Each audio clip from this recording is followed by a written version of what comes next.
ये जो वीडियो है ये अमेरिका पर किए गए 11 सितंबर 2001 को जो अटैक किए गए थे उसके बारे में है। 19 हाईजैकर्स ने 4 एरोप्लेन सुबह सवेरे फ्लाइट के बोर्ड होने के बाद में उन्हें हाईजैक किया। उनके अपने अपने टारगेट थे जिस पर वो लगाने वाले थे। उनमें से 2 टारगेट थे world trade centre WTC twin tower, और ये कमर्शियल स्पेस के मामले में अमेरिकन इकोनॉमी का एक बहुत बड़ा हिस्सा था दोनों टावर। तो सबसे पहले जो एरोप्लेन टकराया वो सुबह 9 बजे के आसपास में नॉर्थ टावर पर टकराया। तब तक अमेरिका यही सोचता रहा कि ये टेररिस्ट अटैक नहीं है, ये एक एक्सीडेंट हो सकता है। मगर कुछ ही समय बाद, कुछ ही मिनटों बाद, जब एक और एरोप्लेन साउथ टावर पर टकराया तो अमेरिका ने ये स्वीकार किया कि एक टेररिस्ट हमला है और इसके ऊपर हमें रिटेलिएट करना पड़ेगा। और इसके लिए उन्होंने जब जॉर्ज बुश को बताया तो जॉर्ज बुश उस समय में एक स्कूल में एक फंक्शन अटेंड कर रहे थे, उन्हें ये बताया गया। उसके बाद 12 घंटे तक जॉर्ज बुश हाई सिक्योरिटी में रहे क्योंकि खतरा उन पर भी था। वर्ल्ड ट्रेड सेंटर की नंबर 1 नंबर 2 जो बिल्डिंग्स हैं वो north tower and south tower हैं। उसके साथ में 7 नंबर की टावर भी गिर गई। उस पर एरोप्लेन का अटैक नहीं हुआ था, बट कुछ इंफ्रास्ट्रक्चर के जो फॉल्ट्स होते हैं उनके कारण से वो गिरी 7 घंटे के बाद। जॉर्ज बुश हौसला अफजाई करने के लिए वहां पहुंचे। उन्होंने भाषण दिया, अमेरिका एक है, we are united, we will retaliate, हम बदला लेंगे, ये क्रूसेड है, ऐसी बातें कही गई। और अमेरिकन आर्मी का, अमेरिकन सिटीजन्स का हौसला हमेशा ही ऊपर रहा, उत्साह ऊपर रहा। बहुत ही दर्द भरी घटनाएं थी ये, क्योंकि इतना बड़ा अटैक अमेरिका पर कभी नहीं हुआ। 1930 के बाद अमेरिकन स्टॉक मार्केट पहली बार बंद हुआ कुछ दिनों के लिए, बहुत बड़ा फॉल आया।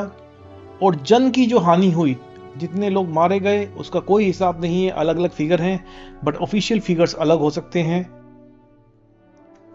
17 सितंबर को जब ये मार्केट खुला तो 7% डाउन था सभी अमेरिकन इंडेक्सेस।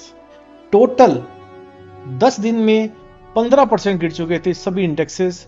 सिचुएशन बड़ी ही खराब मानी जा रही थी और अमेरिका ने सोच लिया था कि वो हमलावरों के प्लान करने वालों को छोड़ेंगे नहीं। अनेकों लोग कैद हुए, जेल में डाला गया, स्क्रूटिनी हुई। अफगानिस्तान पर 1 महीने के अंदर ही हमला बोला गया और अगले 1 महीने के अंदर ही अफगानिस्तान में से तालिबान का सफाया कर दिया गया। अब एक घटना उसमें एक और होती है कि जो चौथा प्लेन था उसका क्या हुआ। तीसरा प्लेन पेंटागन के ऊपर जो टारगेट किया गया था, और जो तीसरा प्लेन था पेंटागन को इसलिए चुना गया था क्योंकि वो एक डिफेंस हेडक्वार्टर था अमेरिका का। चौथा प्लेन का टारगेट भी कुछ था, छोटा प्लेन था, 43 पैसेंजर्स थे, बट उन्हें यह पता चल चुका था क्योंकि पहले से घटना हो चुकी थी ट्विन टावर वाली। उसके कुछ ही मिनटों बाद जब ये हाईजैक हुआ तो तब तक ये खबर फैल चुकी थी कि ट्विन टावर पर अटैक हुआ है। पैसेंजर्स रेडी थे, उन्हें समझ में आ गया था कि ये वाला एरोप्लेन भी कहीं मारा जाने वाला है। उन्होंने फाइट बैक किया, इंसरेक्शन किया। हाईजैक्स के साथ में उन्होंने अच्छी टक्कर ली।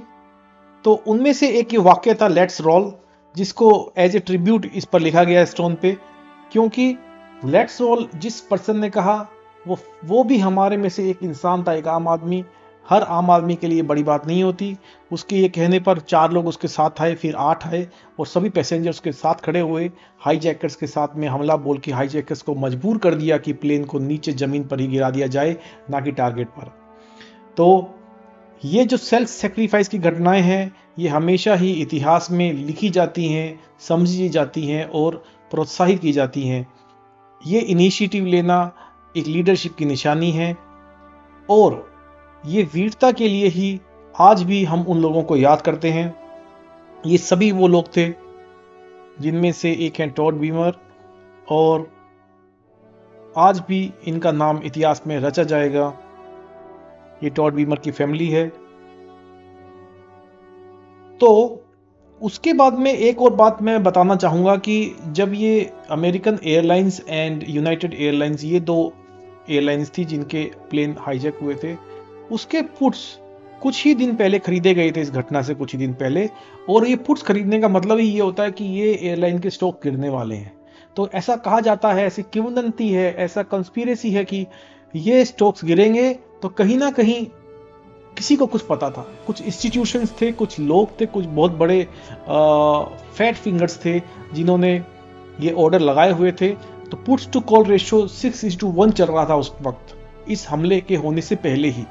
तो 6:1 का मतलब ये कि कोई तो पर्सन, बड़ा आदमी, बड़ा इंस्टीट्यूशन इन दोनों एयरलाइंस के लिए बियरिश था।